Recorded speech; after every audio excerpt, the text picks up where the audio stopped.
ಆಕಾಶವಾಣಿ ಧಾರವಾಡ. ಕಾರ್ಯಕ್ರಮ ಸಾಹಿತ್ಯ ಸೌರಭ.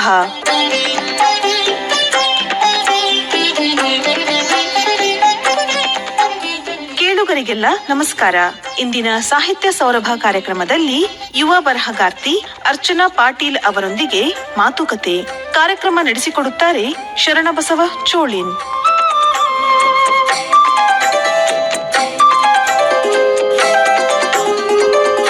ಆತ್ಮೀಯ ಕೇಳುಗರೆ, ಸಾಹಿತ್ಯ ಸೌರಭ ಕಾರ್ಯಕ್ರಮಕ್ಕೆ ಸ್ವಾಗತ.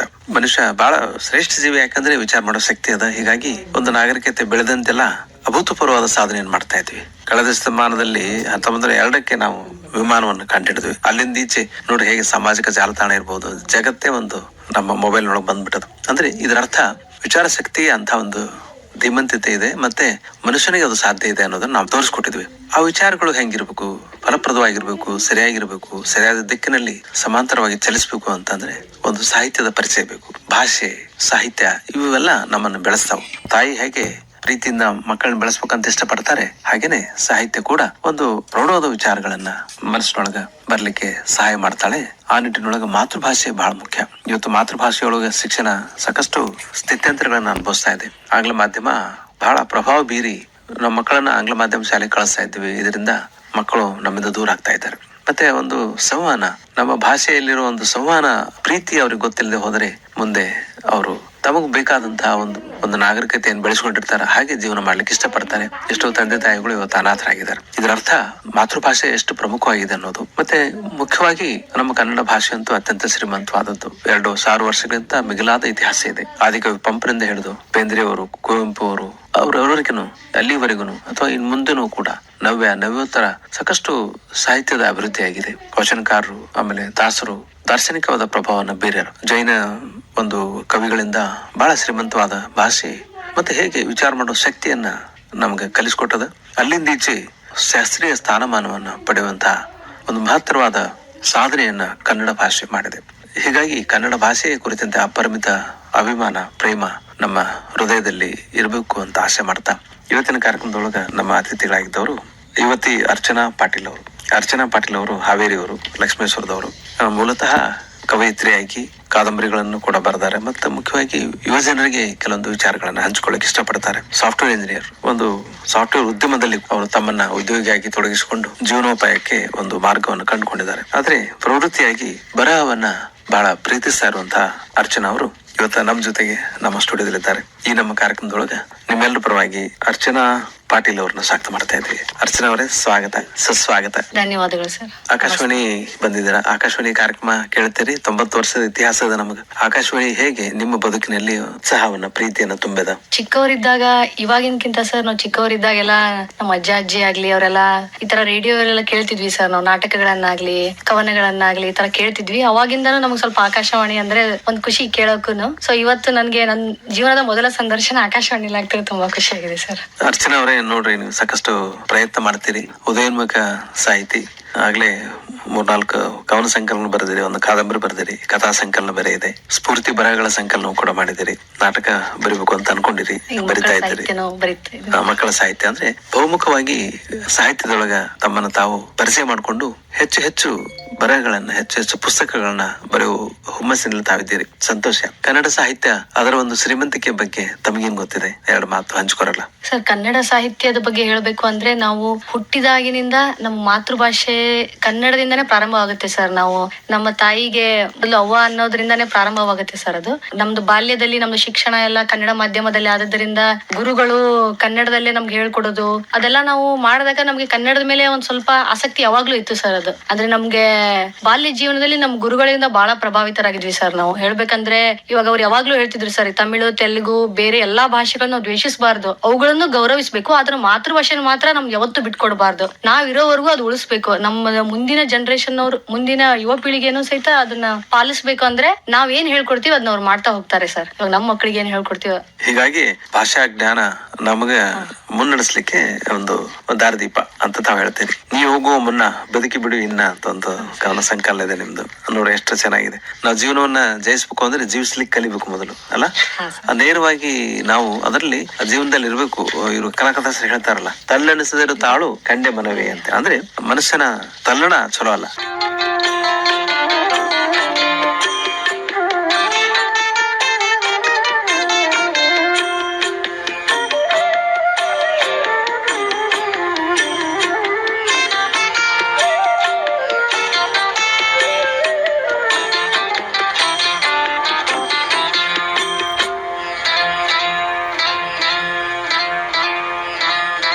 ತಲ್ಲಣಿಸದಿರು ಕಂಡ್ಯ ತಾಳು ಮನವೇ, ಎಲ್ಲರನ್ನು ರಕ್ಷಿಸುವ ಇದಕ್ಕೆ ಸಂಶಯವೇ.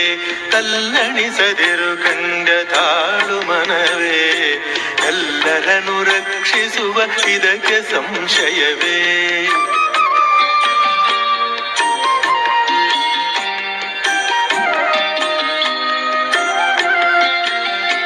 ಬೆಟ್ಟದ ತುದಿಯಲ್ಲಿ ಬೆಳೆದ ವೃಕ್ಷಗಳಿಗೆ ಕಟ್ಟ ಕಟ್ಟುತ್ತ ನೀರ ಹೊಯ್ದವರು ಯಾರು? ಬೆಟ್ಟದ ತುದಿಯಲ್ಲಿ ಬೆಳೆದ ವೃಕ್ಷಗಳಿಗೆ ಕಟ್ಟ ಕಟ್ಟುತ್ತ ನೀರ ಹೊಯ್ದವರು ಯಾರು? ಹುಟ್ಟಿಸಿದ ಸ್ವಾಮಿ ತಾ ಹೊಣೆಗಾರನಾಗಿರಲು ಕೊಟ್ಟು ರಕ್ಷಿಪನವನು ಇದಕ್ಕೆ ಸಂಶಯವೇ. ತಲ್ಲಣಿಸದಿರು ಕಂಡ ತಾಳು ಮನವೇ, ಎಲ್ಲರನ್ನು ರಕ್ಷಿಸುವ ಇದಕ್ಕೆ ಸಂಶಯವೇ.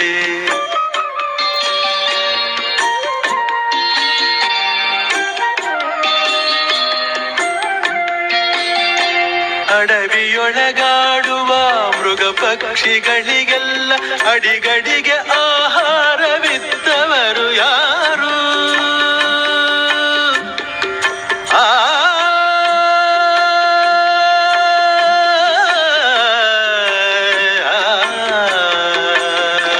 ಅಡವಿಯೊಳಗಾಡುವ ಮೃಗ ಪಕ್ಷಿಗಳಿಗೆಲ್ಲ ಅಡಿಗಡಿಗೆ ಆಹಾರವಿದ್ದವರು ಯಾರು? ಪಡೆದ ಜನನಿಯ ತೆರದಿ ಸಾರಥೇತಾನಾಗಿ ಬಿಡದ ರಕ್ಷಿಪನವನು ಇದಕ್ಕೆ ಸಂಶಯವೇ. ತಲ್ಲಣಿಸದಿರು ಕಂಡ್ಯ ತಾಳು ಮನವೇ, ಎಲ್ಲರನ್ನು ರಕ್ಷಿಸುವ ಇದಕ್ಕೆ ಸಂಶಯವೇ.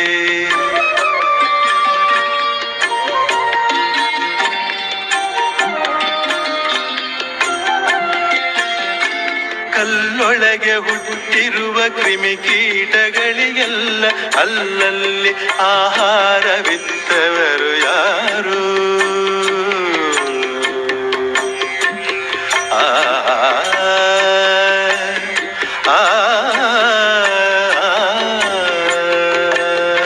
ಕಲ್ಲೊಳಗೆ ಹುಟ್ಟಿರುವ ಕ್ರಿಮಿಕೀಟಗಳಿಗೆಲ್ಲ ಅಲ್ಲಲ್ಲಿ ಆಹಾರವಿತ್ತವರು ಯಾರು? ಪುಲ್ಲಲೋಚನ ಕಾಗೆ ನೆಲೆಯಾದಿ ಕೇಶವನು, ಪುಲ್ಲಲೋಚನ ಕಾಗೆ ನೆಲೆಯಾದಿ ಕೇಶವನು, ಎಲ್ಲರನ್ನು ಸಲಹುವನು ಇದಕ್ಕೆ ಸಂಶಯವೇ. ತಲ್ಲಣಿಸದಿರು ಕಂಡ ತಾಳು ಮನವೇ, ಎಲ್ಲರನ್ನು ರಕ್ಷಿಸುವ ಇದಕ್ಕೆ ಸಂಶಯವೇ. ಇದಕ್ಕೆ ಸಂಶಯವೇ, ಇದಕ್ಕೆ ಸಂಶಯವೇ. ನಾವು ಯಾವಾಗ್ಲೂ ಕೂಡ ವ್ಯಾಕುಲತೆ ಅಥವಾ ಭಯ ಮನಸ್ಸಿಗೆ ಒಂದ್ ಸ್ವಲ್ಪ ಬೇಜಾರ್ ಮಾಡ್ಕೊಂಡಿರೋದು ಅದು ಧರ್ಮ ಅಲ್ಲ. ಆ ಧರ್ಮವನ್ನು ತಿಳ್ಕೊಬೇಕು ಅಂದ್ರೆ ನಾವು ಹೇಗೆ ಬದುಕಬೇಕು ಅನ್ನೋದು ನಾವು ತಿಳ್ಕೊಬೇಕು. ಉತ್ಸಾಹವೇ ಜೀವನ, ನಿರುತ್ಸಾಹವೇ ಮರಣ ಅಂತ ಹೇಳಿದ್ರು ಅಲ್ಲ. ಅಂದ್ರೆ ಆ ಒಂದು ವಿಚಾರ ನೋಡಿದ್ರೆ ನೀವು ಹೋಗುವ ಮುನ್ನ ಬದುಕಿ ಬಿಡು ಇನ್ನ ಅನ್ನೋದನ್ನ ಏನಂದ್ರೆ ಏನೇನು ಕೆಲವೊಂದಿಷ್ಟು ಮನಸ್ಸಿನೊಳಗೆ ಅಥವಾ ಸಂಬಂಧಿಕರಿಂದ ಅಥವಾ ಒಂದು ಪರಿಸರದಿಂದ ನಮಗೆ ಒಂದಿಷ್ಟು ಬೇಸರ ಆದ್ರೂ ಕೂಡ ಬದುಕೋದನ್ನ ಮರಿಬಾರದು. ನಾವು ಯಾವಾಗ್ಲೂ ಕೂಡ ಪ್ರೀತಿಯನ್ನ ಅಂಗೈಯಲ್ಲಿ ಇಟ್ಕೊಂಡು ಬದುಕೋದನ್ನ ಕಲಿಬೇಕು ಅಲ್ಲ. ಒಂದು ಕವನ ಹೇಳ್ಬೋದಾ ಅದ್ರಲ್ಲಿ? ಕವನದ ಶೀರ್ಷಿಕೆ ಹೋಗು 4 ಹೆಗಲ ಗೆದ್ದು. ಚಂದ್ರನಲ್ಲೂ 100 ಕಪ್ಪು ಚುಕ್ಕೆಗಳು, ಆದರೂ ಚೆಲ್ಲುವುದಿಲ್ಲವೇ ತಿಳಿ ಬೆಳದಿಂಗಳು. ಚಂದ್ರನಲ್ಲೂ 100 ಕಪ್ಪು ಚುಕ್ಕೆಗಳು, ಆದರೂ ಚೆಲ್ಲುವುದಿಲ್ಲವೇ ತಿಳಿ ಬೆಳದಿಂಗಳು. ಎಲ್ಲರ ಮನೆಯಲ್ಲೂ ಕಹಿ ನೋವುಗಳು, ನುಂಗಿ ನಡೆಯುತ್ತಿವೆ ಅದೆಷ್ಟೋ ಸಂಸಾರಗಳು. ಕಣ್ಣು ಕೈ ಕಾಲುಗಳಿಲ್ಲದ ಜೀವಗಳು, ಬದುಕ ನಡೆಸಲೇಬೇಕಾದ ಜವಾಬ್ದಾರಿಗಳು. ಬಿರುಕುಗಳಿಲ್ಲದ ಗೋಡೆಗಳಿಲ್ಲ, ಸಾವಿಲ್ಲದ ಮನೆಯೇ ಇಲ್ಲ. ಒಡೆದು ಚೂರಾದ ಮನ ಎಲ್ಲಿಲ್ಲ, ಎಲ್ಲ ಬೇಡವೆನಿಸುವ ಜಿಗುಪ್ಸೆ ಯಾರಲ್ಲಿಲ್ಲ. ತೂತಾದ ಕೊಡಕು ಬಣ್ಣ ಹಚ್ಚಿ, ಸೋರುವ ಮನೆಯಲ್ಲೂ ದೀಪ ಹಚ್ಚಿ. ಒಮ್ಮೆ ಒಪ್ಪಿಕೊಳ್ಳಿ ಈ ಬದುಕ ಮನವ ಬಿಚ್ಚಿ, ಒಮ್ಮೆ ಒಪ್ಪಿಕೊಳ್ಳಿ ಈ ಬದುಕ ಮನವ ಬಿಚ್ಚಿ.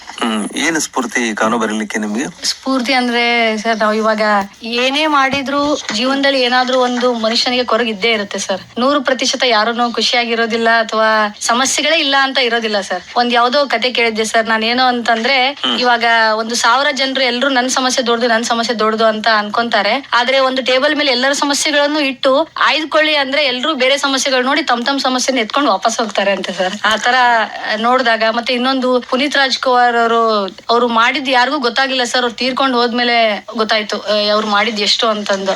ಸೊ ಅವಾಗ ಅದು ನೀ ಹೋಗೋಮನ ಬದುಕಿ ಬಿಡು ಇನ್ನ ಅಂತ ಅವರು ಜೀವಿಸಿದ್ರು ಸರ್. ಅವರು ಕನ್ನಡಕ್ಕೆ ದೊಡ್ಡ ಕೊಡುಗೆ. ಸೊ ಅದು ಒಂದು ಎಲ್ಲ ಅದ್ಭುತ. ಅಂದ್ರೆ ನಿಮ್ ವಿಚಾರಗಳು ಬರ್ಬೇಕು. ಕರೆ ನೋಡ್ರಿ, ನಾವು ಆಶಾಭಾವದಿಂದ ಜೀವಿಸ್ಬೇಕು ಅಂತಂದ್ರೆ ಒಂದಿಷ್ಟು ಕೊಡೋದನ್ನ ನಾವು ಕಲಿಬೇಕು. ಜೀವನ ಇರೋದು ಕೊಡ್ಲಿಕ್ಕೆ. Life is all about giving ಅಂತಾರ. ಕೊಡ್ಲಿಕ್ಕೆ ನಾವು ಇರ್ಬೇಕು. ಕೊಡೋದ್ರಲ್ಲಿ ಇರೋ ಸುಖ ತಗೊಳ್ಳೋದ್ರಲ್ಲಿ ಇಲ್ಲ. ಅದನ್ನೇ ಪುನೀತ್ ರಾಜ್ಕುಮಾರ್ ಮಾಡಿದ್ದು. ಹಿಂಗಾಗಿ ಅವ್ರು ಯಾವಾಗ್ಲೂ ಆನಂದವಾಗಿ ಇದ್ರು. ಮುಖ್ಯವಾಗಿ ಅಂತಂದ್ರೆ ಕೊಡೋದ್ರಲ್ಲಿ ನಾವು ಸುಖ ಕಂಡಾಗ ಹೋದ್ಮೇಲೆ ಗುರುತಿಸಲ್ಪಡ್ತೀವಿ ಅನ್ನೋದಕ್ಕೆ ಪುನೀತ್ ರಾಜ್ಕುಮಾರ್ ಒಂದು ಉದಾಹರಣೆ ಅಲ್ಲ. ಈಗ ನೋಡ್ರಿ, ಸಾಹಿತ್ಯದೊಳಗ ನಿಮ್ಗ ಅಭಿರುಚಿ ಅದ. ನೀವು ಸಾಫ್ಟ್ವೇರ್ ಉದ್ಯಮಿಯಾಗಿ ಕೆಲಸ ಮಾಡ್ತೀರಿ. ಮತ್ತ ಅಷ್ಟ್ರೊಳಗನು ಈ ಪುಸ್ತಕ ಓದೋದನ್ನ ರೂಢಿ ಮಾಡ್ಕೊಂಡಿರಿ. ಏನೇನ್ ಪುಸ್ತಕ ಓದ್ಕೊಂಡಿರಿ? ಯಾರ್ಯಾರು ಓದಿರಿ? ನಾನು ಹೇಳ್ಬೇಕಂದ್ರೆ ಸರ್, 100% ಪುಸ್ತಕನ ಅಷ್ಟೊಂದು ಓದಿಲ್ಲ ಸರ್, ಪ್ರಾಮಾಣಿಕವಾಗಿ ಹೇಳ್ಬೇಕಂದ್ರೆ ಸರ್. ಆದ್ರೆ ನಾವು ಅದೇ ಹೇಳಿದ್ನಲ್ಲ ಸರ್, ಬಾಲ್ಯ ಜೀವನದಲ್ಲಿ ಒಂದಿಷ್ಟು ಪುಸ್ತಕಗಳು, ಗೀತಾ ನಾಗಭೂಷಣ್ ಅವ್ರ ಅವ್ವ ಅನ್ನೋದೊಂದು ಪಾಠ ಇತ್ತು ಸರ್ ನಮ್ಗೆ, ಅದೊಂದು. ಆಮೇಲೆ DVG ಅವ್ರ ನಗುವಳು ಅನ್ನೋದೊಂದು ಗದ್ಯವಿತ್ತು. ಆಮೇಲೆ UR ಅನಂತಮೂರ್ತಿ ಅವರ ಸಂಸ್ಕಾರ ಅನ್ನೋದೊಂದು ಓದಿದ್ದೀನಿ ಸರ್ ನಾನು. ಅದನ್ ಬಿಟ್ರೆ ಇವಾಗ ಆಕಾಶವಾಣಿಯಲ್ಲಿ ಮುಂಚೆ ಬಸು ಬೇವಿನ ಗಿಡದ ಗುರುಗಳು ಇದ್ರಲ್ಲ ಸರ್, ಅವ್ರದ್ದು ಓಡಿ ಹೋದ ಹುಡುಗ. ಆಮೇಲೆ ಯುವ ಪುರಸ್ಕಾರ ಸಿಕ್ಕಿದ್ದು ದಾದಾಫೀರ್ ಜೈಮನ್ ಅಂತ ಅವರು ನೀಲ್ ಕುರಿಂಜಿ ಅಂತ ಒಂದು ಪುಸ್ತಕ ಬಂತು ಸರ್. ಅದನ್ನು ಆತರ ಯಾವಾಗ ಸಮಯ ಸಿಗುತ್ತೆ ಸರ್, ಸ್ವಲ್ಪ ಒಂದ್ ಚೂರು ಓದ್ಕೊಂಡಿರ್ತೀವಿ ಸರ್. ಈಗ ಮಸ್ತಕದೊಳಗ ಏನಾದ್ರು ವಿಚಾರಗಳು ಬರ್ಬೇಕಂದ್ರ ಪುಸ್ತಕದಲ್ಲಿ ಇದ್ದದ್ದು ಒಳಗ್ ಹೋದ್ರೆ ತಾನೆ. ಅದಕ್ಕೆ ಮುಖ್ಯವಾಗಿ ಓದೋದನ್ನ ಕಲಿಬೇಕು ಅಲ್ಲ. ತಲೆ ತಗ್ಗಿಸಿ ನನ್ನನ್ನು ನೋಡು, ತಲೆ ಎತ್ತುವಂತೆ ಮಾಡುತ್ತೇನೆ ಅಂತ ಪುಸ್ತಕ ಹೇಳ್ತದೆ. ಹೀಗಾಗಿ ಅವಾಗ ಪುಸ್ತಕದಲ್ಲಿ ಇದ್ದದ್ದು ಮಸ್ತಕದಲ್ಲಿ ಬಂದಾಗ್ಲೇ ನಾವೇನಾದ್ರು ಮಾಡ್ಬೋದು. ಬೇಂದ್ರೆ ಅವ್ರ ಶಬ್ದ ಬ್ರಹ್ಮ ಅವರು ಕನ್ನಡ ಸಾಹಿತ್ಯ ಒಂದು ಪ್ರಪಂಚಕ್ಕೆ ತಮ್ಮನ್ನು ತಾವು ಅರ್ಪಿಸ್ಕೊಂಡ್ಬಿಟ್ಟಿದ್ರು. ಅವರು ಒಂದು ಮಾರ್ಗದರ್ಶನ ನಮ್ಮೆಲ್ಲ ಬೇಕು ಅಂತ. ದೊಡ್ಡವರು ಓದ್ಕೊಳ್ಳೋದನ್ನ ನಾವು ಕಲಿಬೇಕು. ಕುವೆಂಪು ಅವ್ರದ್ದಾಯ್ತು. ಕುವೆಂಪು ರಾಮಾಯಣ ದರ್ಶನ ನೋಡ್ರಿ, ಅವರು ನಿರ್ಲಕ್ಷಿತ ಪಾತ್ರಗಳಿಗೆ ಪ್ರಾಮುಖ್ಯತೆಯನ್ನು ಕೊಟ್ಟಾರ. ಮಂಥರೆ ತಾನು ಸುಟ್ಟುಕೊಂಡು ರಾಮನಿಗೆ ಸಹಾಯ ಆಗ್ತಾಳ, ಮತ್ತ ಭರತನಿಗೆ ರಾಮನ ಹುಡುಕ್ಲಿಕ್ಕೆ ನೆರವಾಗ್ತಾಳ. ಇಂತ ಈ ಒಂದು ತ್ಯಾಗಮಯಿ ಜೀವನ ಏನಿದೆ ಅಲ್ಲ, ಅಂದ್ರೆ ನಿರ್ಲಕ್ಷಿತ ಪಾತ್ರಗಳನ್ನು ಕೂಡ ಬಹಳ ಅಷ್ಟು ಪ್ರಮುಖವಾಗಿವೆ ಅನ್ನೋದನ್ನ ಕುವೆಂಪು ಅವ್ರು ಹೇಳ್ತಾರೆ. ಹಿಂಗೆ ಸಾಹಿತ್ಯದ ಓಗುವನ್ನ ನಾವು ಮಾಡ್ಕೊಳ್ಳೋದು ಅದನ್ನ ಬಹಳ ಮುಖ್ಯದ. ಈಗ ನೀವು ನೋಡಿದ್ರೆ ನಿಮ್ಮ ಒಂದು ಕವನ ಸಂಕಲನದೊಳಗ ಮತ್ತೊಂದು ಕವನ ಓದ್ಬೋದಾ? ಕವನದ ಶೀರ್ಷಿಕೆ ಇದ್ದೂ ಸತ್ತಂತೆ. ಕುದಿವಳು ಕುದಿಸುತ್ತ, ಬೇಯುವಳು ಬೇಯಿಸುತ್ತ, ಎಲ್ಲ ಬಿಟ್ಟರೂ ನೀ ಬಿಡದೆ ಬಡಿದಾಡುವೆ ಸತತ. ಕಾಯುವಳು ಕತ್ತಲಲ್ಲೂ ಕಣ್ಮಿಟುಕುತ, ಅಕ್ಷರ ಅರಿತವನೇ ನೀ ಕೂಗಾಡುವ ಜ್ಞಾನಿ. ನಿನ್ನೆಗಳ ಚೂರಾದ ನೋವ ನುಂಗಿ, ನಾಳೆಗಳ ಕಟ್ಟುವ ಭಾವತರಂಗಿ. ಬರುವ ಬಂಡೆಗಳಿಗೆ ಆ ಗಂಡಿನ ಎದೆಗಾರಿಕೆ, ಸುರಿವೆ ಎದೆ ಬಿರಿದಾಗ ಮಳೆಯ ಸಮಾಧಾನಕ್ಕೆ. ನೀ ಕಣ್ಮುಂದೆ ಈಗ ಇಲ್ಲಿಯೇ ಇದ್ದರೂ, ನಾ ಕೈ ಮುಗಿದು ಹೇಳದಾದ ಮಾತು 100.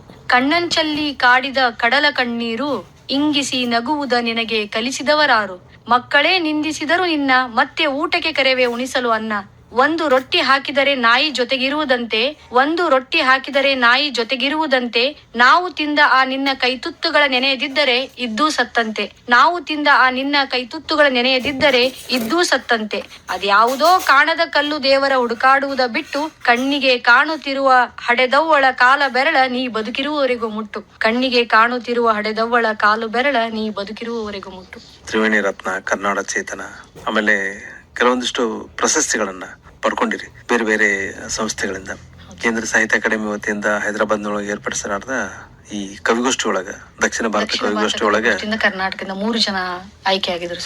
ನೀವು ಪ್ರತಿನಿಧಿಸಿರಿ. ಇರ್ಲಿ, ಈಗ ಮುಖ್ಯವಾಗಿ ಈಗ ನಿಮ್ಮ ಬರಹದ ಪ್ರೇರಣೆ ಏನು? ಯಾರಿಂದ ನೀವು ಕಲಿತೀರಿ? ನಿಮ್ಮ ಬರಹಗಳೊಳಗ ನೀವು ಏನ್ ಹೇಳಿಕ್ ಇಷ್ಟಪಡ್ತೀರಿ? ಒಂದು ಕಾದಂಬರಿನೂ ಬರ್ದೇರಿ ನೀವು, ಅವಳ ಅವಳ ಉತ್ತರ ಉತ್ತರ. ಅಂತ ಏನು ವಸ್ತು ಇರ್ತದ ನಿಮ್ಮ ಒಂದು ಬರವಣಿಗೆ ಒಳಗ? ಸರ್, ಅವಳ ಉತ್ತರ ಬರಿಬೇಕಾದ ಸನ್ನಿವೇಶ ಏನಂದ್ರೆ ಸರ್, ನಾನು ಬಾಣಂತಿ ಇದ್ದೆ ಸರ್. ಆ ಸಮಯದಲ್ಲಿ ಸಮಯ ಹಾಳು ಮಾಡಬಾರ್ದು ಅನ್ನೋಕ್ಕೋಸ್ಕರ ಅದನ್ನ ನಾನು ಕಾದಂಬರಿ ಬರೆಯೋಕೆ ಉಪಯೋಗಿಸ್ಕೊಂಡೆ ಸರ್ ಆ ಸಮಯನ.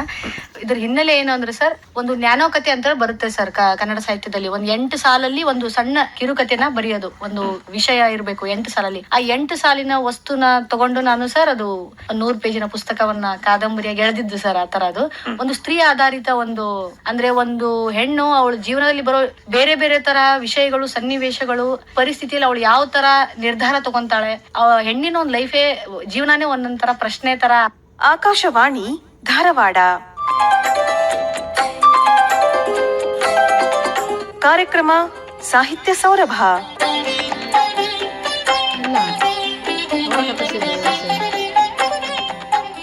ಕೇಳುಗರಿಗೆಲ್ಲ ನಮಸ್ಕಾರ. ಇಂದಿನ ಸಾಹಿತ್ಯ ಸೌರಭ ಕಾರ್ಯಕ್ರಮದಲ್ಲಿ ಯುವ ಬರಹಗಾರ್ತಿ ಯಾವುದೋ ಕಾಣದ ಕಲ್ಲು ದೇವರ ಹುಡುಕಾಡುವುದ ಬಿಟ್ಟು ಕಣ್ಣಿಗೆ ಕಾಣುತ್ತಿರುವ ಹಡೆದವ್ವಳ ಕಾಲ ಬೆರಳ ನೀ ಬದುಕಿರುವವರೆಗೂ ಮುಟ್ಟು. ಕಣ್ಣಿಗೆ ಕಾಣುತ್ತಿರುವ ಹಡೆದವ್ವಳ ಕಾಲು ಬೆರಳ ನೀ ಬದುಕಿರುವವರೆಗೂ ಮುಟ್ಟು. ತ್ರಿವೇಣಿ ರತ್ನ, ಕರ್ನಾಟಕ ಚೇತನ, ಆಮೇಲೆ ಕೆಲವೊಂದಿಷ್ಟು ಪ್ರಶಸ್ತಿಗಳನ್ನ ಪಡ್ಕೊಂಡಿರಿ ಬೇರೆ ಬೇರೆ ಸಂಸ್ಥೆಗಳಿಂದ. ಕೇಂದ್ರ ಸಾಹಿತ್ಯ ಅಕಾಡೆಮಿ ವತಿಯಿಂದ ಹೈದರಾಬಾದ್ನೊಳಗೆ ಏರ್ಪಡಿಸಲಾದ ಈ ಕವಿಗೋಷ್ಠಿ ಒಳಗ, ದಕ್ಷಿಣ ಭಾರತ ಕವಿಗೋಷ್ಠಿ ಒಳಗ ಕರ್ನಾಟಕದ 3 ಜನ ಆಯ್ಕೆ ಆಗಿದ್ರು. ನೀವು ಪ್ರತಿನಿಧಿಸಿರಿ. ಇರ್ಲಿ, ಈಗ ಮುಖ್ಯವಾಗಿ ಈಗ ನಿಮ್ಮ ಬರಹದ ಪ್ರೇರಣೆ ಏನು? ಯಾರಿಂದ ನೀವು ಕಲಿತೀರಿ? ನಿಮ್ಮ ಬರಹಗಳೊಳಗ ನೀವು ಏನ್ ಹೇಳಿಕ್ ಇಷ್ಟಪಡ್ತೀರಿ? ಒಂದು ಕಾದಂಬರಿನೂ ಬರ್ದೇರಿ ನೀವು, ಅವಳ ಉತ್ತರ. ಏನು ವಸ್ತು ಇರ್ತದ ನಿಮ್ಮ ಒಂದು ಬರವಣಿಗೆ ಒಳಗ? ಸರ್, ಅವಳ ಉತ್ತರ ಬರಿಬೇಕಾದ ಸನ್ನಿವೇಶ ಏನಂದ್ರೆ ಸರ್, ನಾನು ಬಾಣಂತಿ ಇದ್ದೆ ಸರ್. ಆ ಸಮಯದಲ್ಲಿ ಸಮಯ ಹಾಳು ಮಾಡಬಾರ್ದು ಅನ್ನೋಕ್ಕೋಸ್ಕರ ಅದನ್ನ ನಾನು ಕಾದಂಬರಿ ಬರೆಯೋಕೆ ಉಪಯೋಗಿಸ್ಕೊಂಡೆ ಸರ್ ಆ ಸಮಯನ. ಇದ್ರ ಹಿನ್ನೆಲೆ ಏನು ಅಂದ್ರೆ ಸರ್, ಒಂದು ಜ್ಞಾನೋಕತೆ ಅಂತ ಬರುತ್ತೆ ಸರ್ ಕನ್ನಡ ಸಾಹಿತ್ಯದಲ್ಲಿ. ಒಂದು 8 ಸಾಲಲ್ಲಿ ಒಂದು ಸಣ್ಣ ಕಿರುಕಥೆನ ಬರೆಯೋದು, ಒಂದು ವಿಷಯ ಇರಬೇಕು 8 ಸಾಲಲ್ಲಿ. ಆ 8 ಸಾಲಿನ ವಸ್ತುನ ತಗೊಂಡು ನಾನು ಸರ್ ಅದು 100 ಪೇಜಿನ ಪುಸ್ತಕವನ್ನ ಕಾದಂಬರಿಯಾಗಿ ಎಳೆದಿದ್ದು ಸರ್. ಆ ತರ ಅದು ಒಂದು ಸ್ತ್ರೀ ಆಧಾರಿತ ಒಂದು, ಅಂದ್ರೆ ಒಂದು ಹೆಣ್ಣು ಅವಳ ಜೀವನದಲ್ಲಿ ಬರೋ ಬೇರೆ ಬೇರೆ ತರ ವಿಷಯಗಳು, ಸನ್ನಿವೇಶಗಳು, ಪರಿಸ್ಥಿತಿಯಲ್ಲಿ ಅವಳು ಯಾವ ತರ ನಿರ್ಧಾರ ತಗೊಂತಾಳೆ, ಆ ಹೆಣ್ಣಿನ ಒಂದು ಲೈಫೇ, ಜೀವನನೇ ಒಂದೊಂದರ ಪ್ರಶ್ನೆ ತರ ಆದಾಗ ಅವಳು ಯಾವ ತರ ಉತ್ತರ ಅಂದ್ರೆ ಹೆಣ್ಣಿನ ಎಷ್ಟೊಂದು ಪ್ರಶ್ನೆಗಳಿಗೆ, ಸವಾಲುಗಳಿಗೆ ಈ ಪುಸ್ತಕ ಉತ್ತರ ಅಂತ ಹೇಳ್ಬೋದು ಸರ್. ಒಂದು ತಾಯಿ ಮತ್ತು ಅವಳ ಮಗಳು ಅವಳ ಜೀವನದಲ್ಲಿ ಬರೋ ಎಲ್ಲಾ ಸನ್ನಿವೇಶ ಯಾವ ತರ ಎದುರಿಸ್ತಾರೆ ಅನ್ನೋಕ್ಕೋಸ್ಕರ ಅದನ್ನ ಸರ್ ಬರ್ದಿದ್ದು ಸರ್. ಅದಕ್ಕೆ ಅವಳ ಉತ್ತರ ಅನ್ನೋ ಕಾದಂಬರಿ.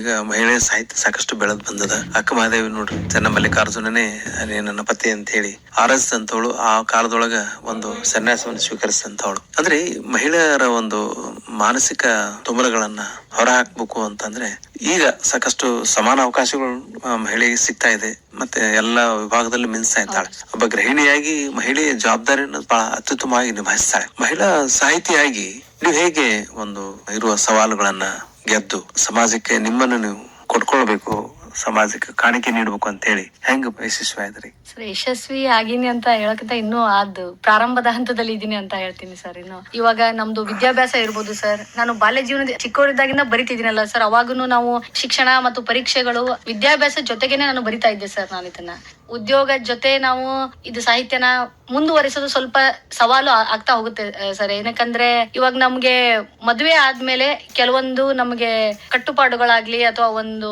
ಚೌಕಟ್ಟು ಅನ್ನೋದು ಎಲ್ಲಾ ಮಹಿಳೆಯರಿಗೂ ಇದ್ದೇ ಇರುತ್ತೆ ಸರ್. ಆ ತರ ನನ್ಗೆ ನಮ್ಮ ಮನೇಲಿ ತುಂಬಾ ಸ್ಫೂರ್ತಿ ಇದ್ದಾರೆ. ನಮ್ಮ ಮನೆಯವರಾಗ್ಲಿ, ನಮ್ಮ ಅತ್ತೆಯವರಾಗ್ಲಿ, ನಮ್ಮ ತವ್ರ ಮನೇಲಿ ನಮ್ಮ ತಾಯಿಯವರಾಗ್ಲಿ ಎಲ್ಲರೂ ಸಹಕಾರ ಇರೋದ್ರಿಂದ ನಾವು ಇನ್ನು ಮುಂದುವರಿಸ್ಕೊಂಡು ಹೋಗ್ತೀವಿ ಸರ್. ಎಷ್ಟೋ ಸರ್ ನನ್ನ ಜೊತೆಗೆ ಸಹಪಾಠಿಗಳಿರೋ ಬರೆಯೋರು ಮದುವೆ ಆದ್ಮೇಲೆ ನಿಲ್ಲಿಸ್ಬಿಟ್ರು, ಕೆಲವೊಬ್ರು ಮಗು ಆದ್ಮೇಲೆ ನಿಲ್ಲಿಸ್ಬಿಟ್ರು. ಅಂದ್ರೆ ಅವ್ರದ್ದು ಸಂಸಾರಿಕ ಜೀವನನೂ ಒಮ್ಮೊಮ್ಮೆ ಅವರ ಕಾಣೋ ಕನಸುಗಳಿಗೂ ಒಮ್ಮೊಮ್ಮೆ ಅಡ್ಡಿ ಆಗ್ತವೆ ಸರ್. ಅದು ಎಲ್ಲಾ ನಮ್ ಜೀವನದಲ್ಲಿ ಮಾತ್ರ ಇರಲ್ಲ ಸರ್, ಪ್ರತಿ ಹೆಣ್ಣಿನ ಜೀವನದಲ್ಲೂ ಇದ್ದೇ ಇರುತ್ತೆ.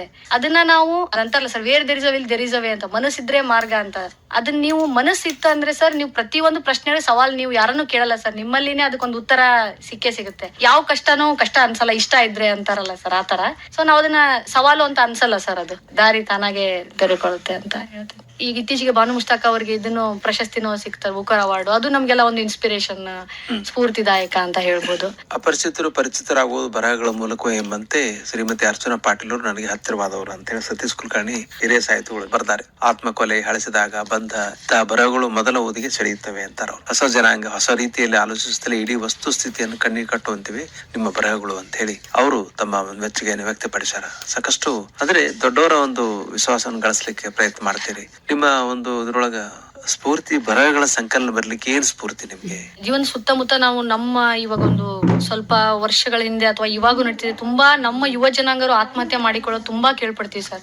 ಆತ್ಮಹತ್ಯೆ ಮಾಡ್ಕೊಳ್ಳೋದಾಗ್ಲಿ ಅಥವಾ ಯಾವ್ದಾದ್ರು ಒಂದು ಕೆಲಸಕ್ಕೆ ಕೈ ಹಾಕಿದಾಗ ಅದೇನಾದ್ರೂ ನಷ್ಟ ಆಯ್ತು ಕಷ್ಟ ಆಯ್ತು ಅಂದ್ರೆ ಕೈ ಬಿಟ್ಟು ಕೈ ಚೆಲ್ಲಿ ಕುತ್ಕೊಂಡ್ ಬಿಡ್ತಾರೆ, ಅಥವಾ ಜೀವನದಲ್ಲಿ ಯಾರಾದ್ರೂ ಬಿಟ್ಟು ಹೋದ್ರೆ ಅವರು ಮುಂದೆ ಹೋಗೋದ ನಿಲ್ಲಿಸ್ಬಿಡ್ತಾರೆ. ಇದನ್ನೆಲ್ಲ ನಾವು ಸುತ್ತಮುತ್ತ ಇರೋ ಸ್ನೇಹಿತರ ಜೀವನದಲ್ಲಿ ನಡೆದಿದ್ದು ಅಥವಾ ಹಿಂಗ್ ಕೇಳಿದ್ದು ನೋಡಿದ್ದು ಎಲ್ಲದನ್ನು ನೋಡಿ ನಾನು ಅದಕ್ಕೆ ನಾನು ಟೈಟಲ್ ಅಲ್ಲಿ ಅದು ಶೀರ್ಷಿಕೆನ ಲಾಸ್ಟ್ ಚಾನ್ಸ್ ಬದಲಾಗೋಕೆ ಅಂತ ಕೊಟ್ಟಿದ್ದೀನಿ.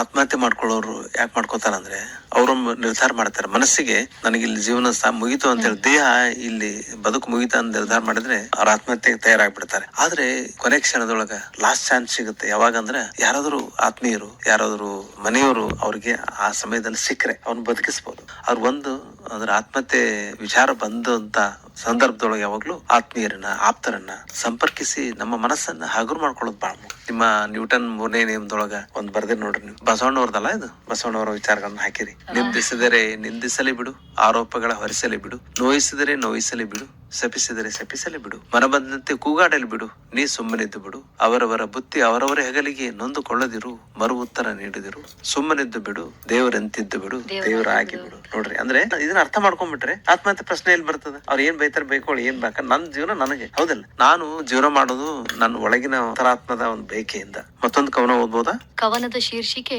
ಅನ್ನ ತಿನ್ನುವರಿಗೊಂದು ಮನನ. ಮಣ್ಣ ಮುಟ್ಟುವನೊಬ್ಬನೇ ರೈತ, ಅನ್ನ ತುತ್ತಾಗಿಸುವ ಈ ಸಂತ. ನಿನಗೊಂದು ನಮ್ಮ ನಮನ, ಅನ್ನ ತಿನ್ನುವರಿಗೊಂದು ಮನನ.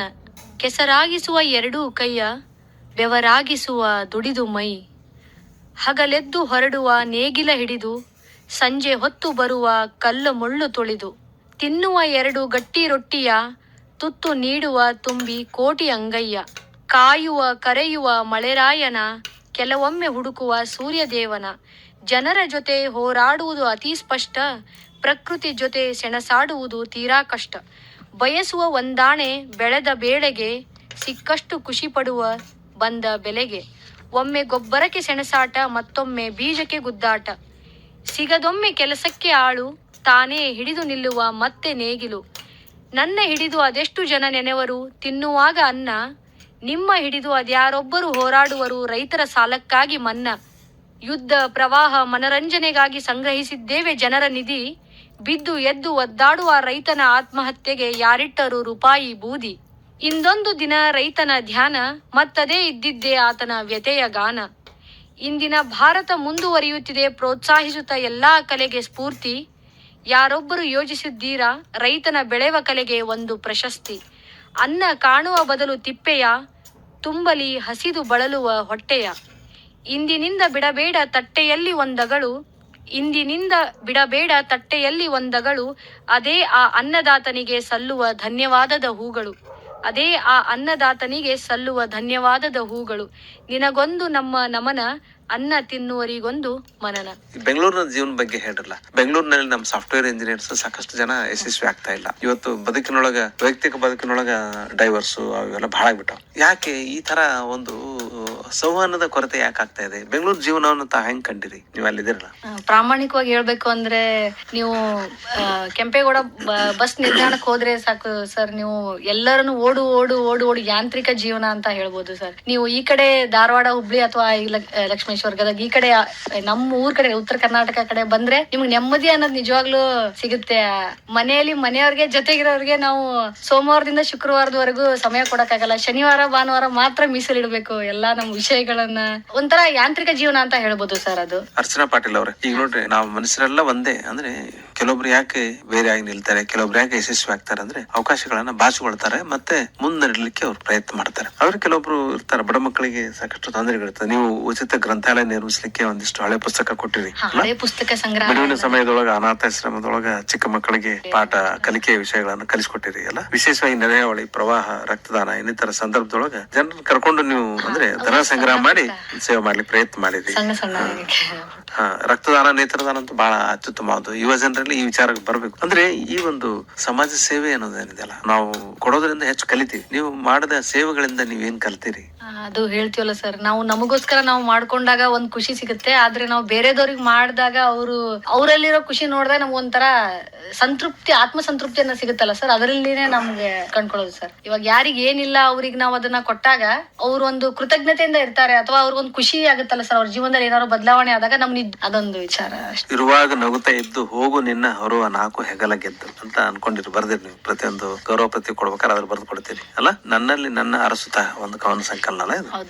ಏನು ನೀವು ಈ ವಿಚಾರ ಬರ್ದಿರಲ್ಲ, ಇರುವಾಗ ನಗುತ್ತಾ ಇದ್ದು ಹೋಗು ನಿನ್ನ ಹೊರುವ 4 ಹೆಗಲ ಗೆದ್ದು ಅಂತ. ಏನಿದ್ರ ಅರ್ಥ ಏನಂತ ಅನ್ಕೊಂಡ್ ಬರ್ದ್ರಿ? ಅದ್ ಯಾವಾಗ ಇದು ಆಗುತ್ತೆ ಅಂದ್ರೆ ಸರ್, ನಾವ್ ಹೆಂಗ್ ಬದುಕಿದ್ವಿ ಅದ್ರ ಮೇಲೆ ಆಗುತ್ತೆ. ಕೆಲವ್ರು ಸತ್ತಾಗ ಬೈಕೊಂಡು ಹೋದ್ರು ಒಳ್ಳೇದಾಯ್ತು ಅನ್ನೋರು ಇರ್ತಾರೆ. ಹಂಗ ನಾವ್ ಹೆಂಗ್ ಬದುಕ್ತಿವಲ್ಲ, ನಮ್ಗೆ ವಾಪಸ್ ಅದೇ ಸಿಗುತ್ತೆ. ನಾವ್ ಏನ್ ಕೊಟ್ರು ನಮ್ ಕರ್ಮ ನಮ್ಗೆ ವಾಪಸ್ ಬಂದೇ ಬರುತ್ತೆ ಅನ್ನೋದೊಂದು. ನನ್ನಲ್ಲಿ ನನ್ನ ಅರಸುತ್ತ ಈ ಇದ್ರೊಳಗ ಕವನ ಸಂಕಲನದೊಳಗ ಒಂದು ಕವನ ಓದ್ಬೋದಾ? ಇದು ನೇತ್ರದಾನದ ಮೇಲೆ ಬರ್ದಿರೋ ಒಂದು ಕವನ. ಕಣ್ಣು ಮಣ್ಣಾಗುವುದೇಕೆ, ಕತ್ತಲಾದರೆ 1 ನಿಮಿಷ, ಬೆಳಕನ್ನು ಹುಡುಕುವ ನಿನ್ನ ಆವೇಶ. ಬಣ್ಣಗಳಿದ್ದರೂ ಇಲ್ಲಿ 100, ಅದ್ಯಾವ ಬಣ್ಣ ಕಾಣುವರು ಅಂಧರು. ಕಣ್ಣು ಕಾಣದವರಲ್ಲ ಅಂಧರು, ಒಳಗಣ್ಣ ತೆರೆದು ನೋಡದವರಯ್ಯ ನಿಜವಾದ ಕುರುಡರು. ಕಣ್ಣಿದ್ದರೂ ಅಲೆಮಾರಿಯಂತೆ ದಿಕ್ಕಿಲ್ಲದೆ ನೀ ತಿರುಗುತ್ತಿ, ಕಣ್ಣಿದ್ದರೂ ಅಲೆಮಾರಿಯಂತೆ ದಿಕ್ಕಿಲ್ಲದೆ ನೀ ತಿರುಗುತ್ತಿ. ಕಣ್ಣ ಕಾಣದಿದ್ದರೂ ಏನಂತೆ, ದಾರಿ ಹುಡುಕುವರಿಗೆ ಶಿವನೇ ಸಾರಥಿ. ಒಂದು ದಿನವೂ ಕಾಣಲಿಲ್ಲ ಹೂವ ಹಣ್ಣ, ಒಂದು ದಿನವೂ ಕಾಣಲಿಲ್ಲ ಹೂವ ಹಣ್ಣ. ನೀ ಒಂದೇ ಸಲ ಮನಸ್ಸು ಮಾಡಿದರೆ ಕಾಣಬಲ್ಲರು ಬದುಕ ಬಣ್ಣ. ನೀನಿರುವಾಗ ಒಲವ ಕಾಣು ಅಂತರಂಗದ ಕಣ್ಣಿಂದ, ನೀ ಹೊರಡುವಾಗ ಹೊಸತಾಗಿ ಈ ಜಗವ ತೋರಿಸು ಅದೇ ನಿನ್ನ ಕಣ್ಣಿಂದ. ಕಣ್ಣು ಹಣ್ಣಾಗಿ ಮಣ್ಣಾಗುವ ಬದಲು ಬಣ್ಣ ಬಣ್ಣದ ಬದುಕ ಕಾಣಲಿ ಅಂಧರ ಕಣ್ಣ ಕಡಲು. ನೀನೇ ಇಲ್ಲವಾದ ಮೇಲೆ ನಿನಗೆ ಆ ಕಣ್ಣೇಕೆ, ನೀನೇ ಇಲ್ಲವಾದ ಮೇಲೆ ನಿನಗೆ ಆ ಕಣ್ಣೇಕೆ. ಮಸಣ ಸೇರಿದಾಗಲೂ ಇನ್ನೂ ನೇತ್ರದಾನ ಮಾಡಲು ಯೋಚನೆ ಏಕೆ, ಮಸಣ ಸೇರಿದಾಗಲೂ ಇನ್ನೂ ನೇತ್ರದಾನ ಮಾಡಲು ಯೋಚನೆ ಏಕೆ. ಆದ್ರೆ ಅರ್ಚನಾ, ಒಂದು ಸ್ಪಷ್ಟವಾದ ಗುರಿ ಇರ್ಬೇಕು. ಯಾವಾಗ್ಲೂ ಕನಸು ಕಾಣ್ಬೇಕು, ಅದನ್ನ ಬೆನ್ನತ್ತಿ ಹೋಗ್ಬೇಕು. ಕನಸು ಕಂಡ್ರೆ ಮಾತ್ರ ನಮ್ ಮುಂದಿನ ದಾರಿ ಗೊತ್ತಾಗ್ತದೆ. ಇದು ಬಹಳ ಮುಖ್ಯ ಅಂತ ಹೇಳ್ತಾ ಇಲ್ಲಿವರೆಗೆ ಬಂದು ತಮ್ಮ ಅನಿಸಿಕೆಗಳನ್ನ, ತಮ್ಮ ಕವನಗಳನ್ನು ಓದಿರಿ. ಮತ್ತೆ ಸಾಹಿತ್ಯ ಕುರಿತಾದಂತ ನೀವು ತಿಳ್ಕೊಬೇಕಾದ ವಿಷಯಗಳ ಬಗ್ಗೆ ನೀವು ಮನನ ಮಾಡ್ಕೊಳ್ಬೇಕು ಅಂತ ಅನ್ಕೊಂಡ್ರಿ. ಹಿಂಗಾಗ್ಲಿ, ಅದು ಭವಿಷ್ಯದಲ್ಲಿ ನಿಮ್ಮಂತ ಯುವ ಸಾಹಿತಿಗಳು ಮುಂದ್ ಬರ್ಬೇಕು. ಯಾಕಂದ್ರೆ ಇವತ್ತು ಸಾಹಿತ್ಯ ಬೆಳಿತಾನ ಹೋಗ್ಬೇಕು. ಯಾವಾಗ್ಲು ಅದು ನಿಂತ ನೀರಾಗಬಾರ್ದು. ದೊಡ್ಡವರು ಬರೆದಾರೆ, ಆದ್ರೆ ಅದರ ಒಂದು ಮಾರ್ಗದರ್ಶನ, ಅವರ ನೆರಳಿನೊಳಗೆ ನಾವು ಇನ್ನು ಬೆಳಿಲಿಕ್ಕೆ ಪ್ರಯತ್ನ ಮಾಡ್ಬೇಕು. ಹಂಗಂತ ಹೇಳಿ ಅದಲ್ರಿ, ಇವರು ನಮ್ಮ ಪಂಪ ಬರ್ದಾರೆ, ರಾಘವಾಂಕ ಬರ್ದಾರೆ, ಬಸವಣ್ಣ ಬರ್ದಾರೆ, ಕನಕದಾಸರು, ಪುರಂದರದಾಸರು ಬರ್ದಾರ ಅಂತ ಹೇಳಿ ಬೆಂಗಳೂರು ಕೂತಿದ್ರೆ ಆಗ್ತೈತೆ. ಅವ್ರು ಬರಿತಾ ಹೋದ್ರು. ಹಾಗೇನೆ ಮುಂದೆ ಬಸ್ಸು ಬೇವಿನಗುಡದವ್ರು ಹೇಳಿದ್ರು, ಅವರು ಬರಿತಾನ ಹೋದ್ರು. ಅಂದ್ರೆ ದೊಡ್ಡವರೆಲ್ಲ ಹೆಂಗ್ ಬೆಳೆದಿದ್ದಾರೆ, ಹಿಂದಿನ ಮಾರ್ಗದರ್ಶನ ತೆಗೆದುಕೊಂಡು ಮುಂದೆ ಇನ್ನು ವಿಸ್ತೃತವಾಗಿ ಬೆಳೀತಾ ಹೋಗಿದ್ದಾರೆ. ಆ ಒಂದು ಮಹತ್ವಾಕಾಂಕ್ಷೆ ನಿಮ್ಮಲ್ಲಿ ಬರ್ಲಿ ಅಂತ ಆಸೆ ಮಾಡ್ತಾ ನಮ್ಮೆಲ್ಲ ಕೇಳುಗರ ಪರವಾಗಿ